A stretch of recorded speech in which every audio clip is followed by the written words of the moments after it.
नमस्कार किसान भाइयों, स्वागत है आपका आपकी पसंदीदा फसल क्रांति यूट्यूब चैनल में।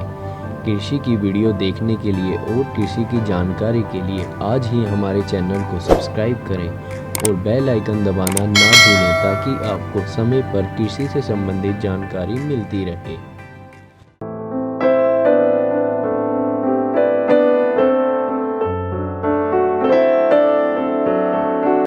Giving introduction about the supercropsafe. It is a private limited company which is started in before 90s. Earlier it was private limited, but in 90s it has got the registered with the Bombay Stock Exchange, and currently it is a limited company. We are producing various kinds of insecticides, means herbicides, fungicides, bactericides, insecticides. These all are the chemicals, and these chemicals are those chemicals which is not that much harmful to the environment. Particularly in other way, almost all chemicals are not good for the nature, but whatever chemical we have considered, they are not that much harmful to the environment. It is to some extent environment friendly, as well as the sustainable for the crop and pest interaction, and as well as the control also. So we are having registration, CIB registration of more than 100 insecticides. This business we are doing from last more than 25 years. 5-6 years back, we have ventured into the natural formulations, particularly for taking care of environment as well as the soil health. And but for that reason, we have formulated a biofertilizer which is in one. We call it the world's best biofertilizer because its association is unique. It is naturally found in almost all soils, but due to the overcropping or the monocropping, its population is reducing, and our formulation is enriching that diminishment of at every crop cycles and maintaining their population to give the ultimate effect to the crop for the phosphate as well as to protect them from various kinds of pests and pathogens. I am a plant scientist who did the masters in botany day back in 1991. I did my PhD in plant microbial interaction from School of Life Science, Jawaharlal Nehru University. After that, I was a guest scientist in Germany. Coming back, I have joined Cadila Pharmaceuticals. There I have started the biofertilizer unit.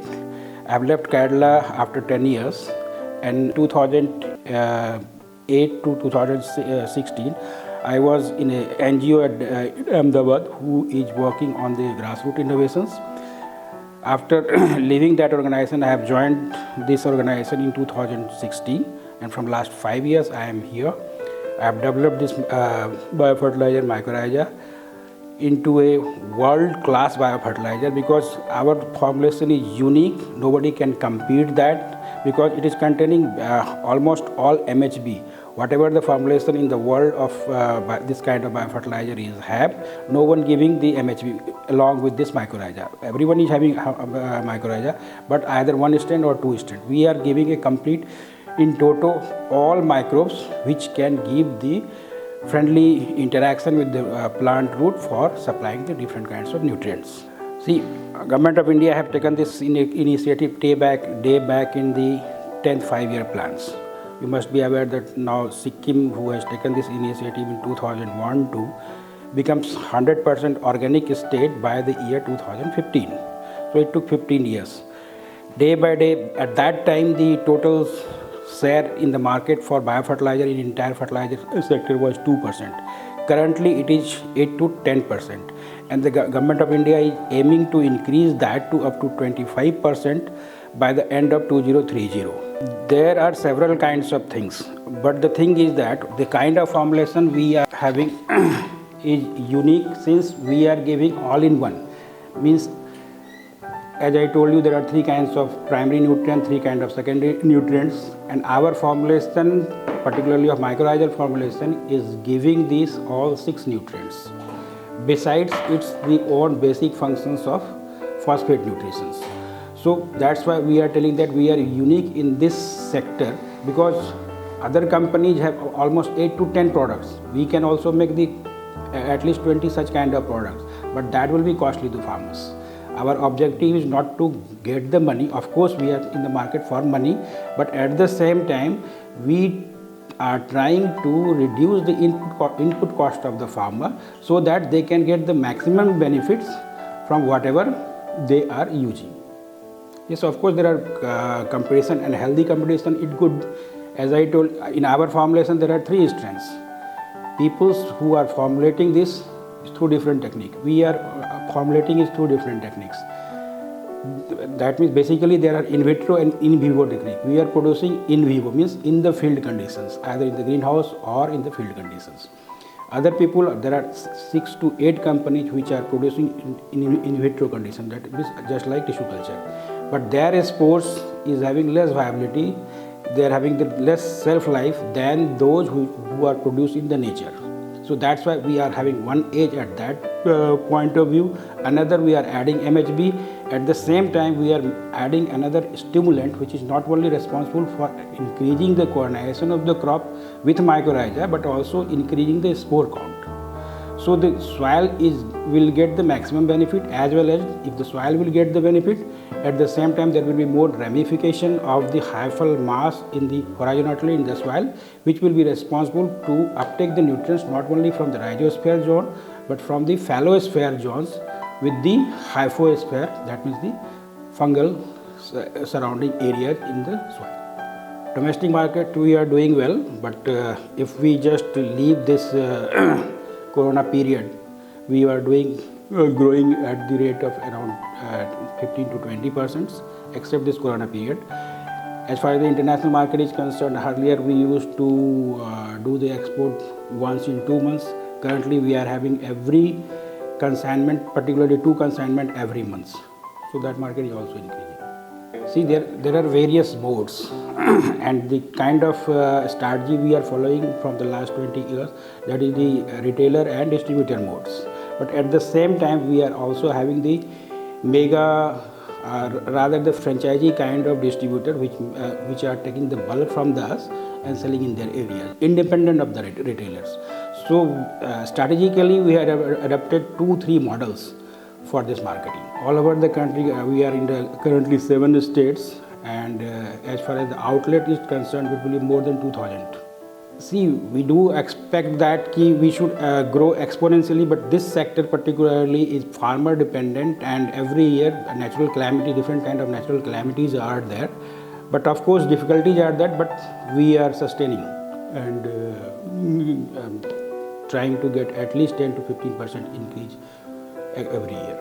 Yeah, these are the starter initiative we are into that, and trying to look to collaborate with a startup. There are various strategies from the logistic point of view, because the cost is the main concern for the farmer, even for application cost, the labor cost.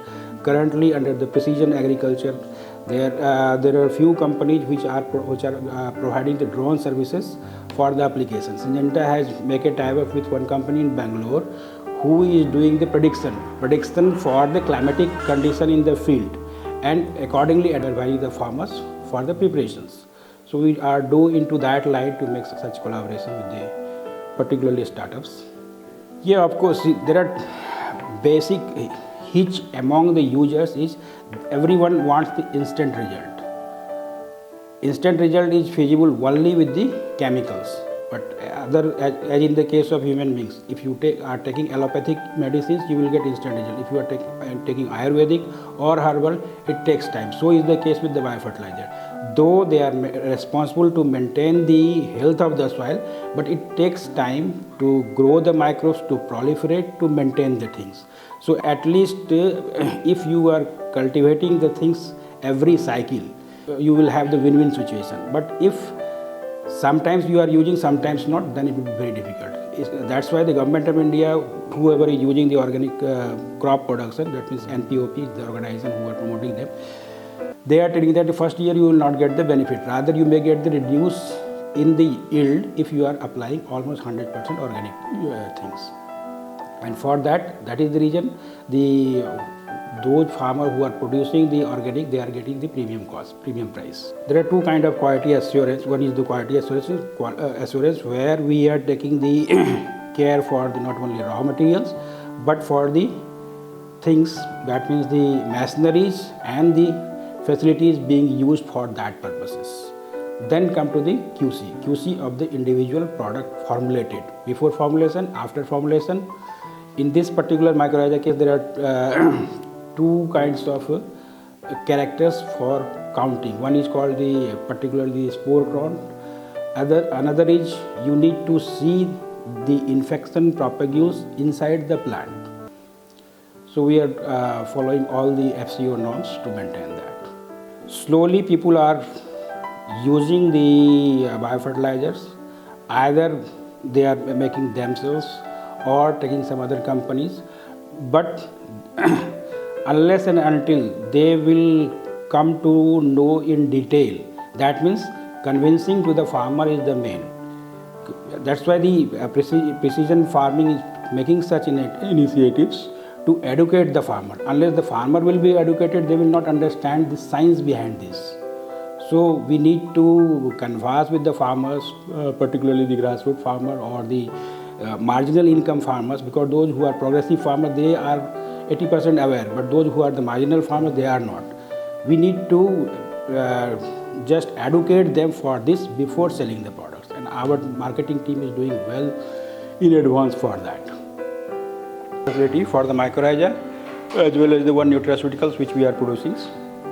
Sri Riddhi Trivedi, MSc Microbiology, looking after the quality control for mycorrhiza, and Sri Twinkle Patel, MSc Horticulture, who is taking care of the greenhouse activity as well as the cultivation. Here I would like to show you how mycorrhiza looks like.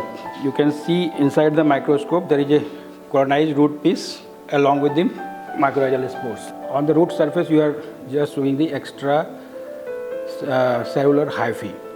This is the hyphae which is responsible to transfer the nutrients from the soil to the root, and the globular structure just above that you are looking, that is the spores. This is the unit which will germinate and infect to the another roots. Here, as per the FCO norms, per gram of the formulation there should have minimum 60 spores, and that unit should give at least 1200 infection units. So we are pre-formulation, post-formulation, maintaining that and accordingly doing for this. Different MHBs which I have just explained you, along with the mycorrhiza we are adding mycorrhiza helper bacteria to give almost all sort of primary, secondary and tertiary nutrient to the crop apart from the mycorrhizal benefits. And that's why we are telling that our formulation is unique in the world. Nobody else is providing the MHB along with mycorrhizal formulations. So it is containing potash solubilizing bacteria, nitrogen mobilizing bacteria, particularly different strains of rhizobium, which is not legume specific, as well as the different zinc solubilizing bacteria, then manganese, iron chelators, like that. We are adding 3 different kind of fungi and 11 different strains of bacteria for different nutrients. This is our semi-finished store. Here our spirulina, another nutrient formulation, is in the processing forms after harvesting. This is the production areas for the MHB, that is mycorrhiza helper bacteria. This is the shaker where we are doing at least 48 liters of flask culture, shaking culture, every 48-hour intervals. This is the microbiology lab for the inoculation purposes, because it requires the maintenance of aseptic conditions. So in that room, one LF, that laminar airflow chamber, are there where we are doing the aseptic inoculations. And the cultures after inoculation is being grown in this orbital shaker or these incubators. That room is meant for the purpose of downward processing of the spirulina. After this air drying, we are doing the grinding. So that is there is one grinder. We are doing the formulations of that. This is the blue-green algae, particularly one kind of microalgae which is containing more than 60% protein. So after drying, it will be formulated in the form of either capsules or tablet, which will go to the users in the final form.